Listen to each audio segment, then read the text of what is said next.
bijna 7, wilde dolgraag een gitaar.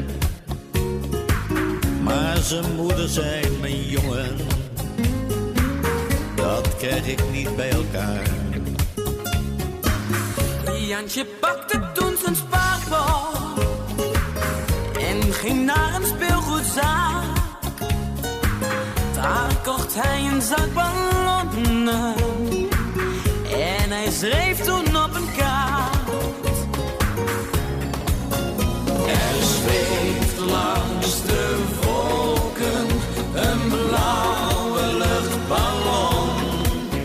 Daaraan hangt een kaartje met lieve papigon. Ik ben bijna jarig, wil dolgraag een gitaar. Oh, allerliefste papi, maak Jantje stroom toch maar.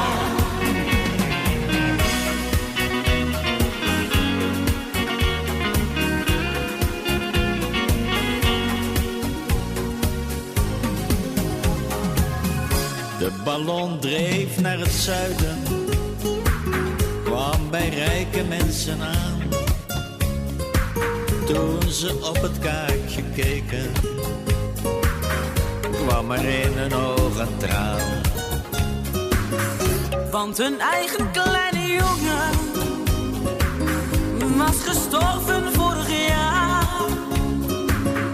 Daarom gaven zij aan Jantje voor zijn verjaardag een gitaar.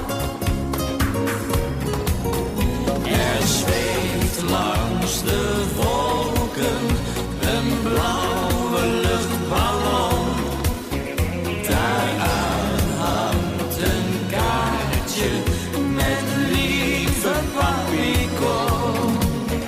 Ik ben bijna jarig, wil dolgraag een gitaar. Oh, allerliefste papi, maak Jantje stroom toch maar. Er zweeft lang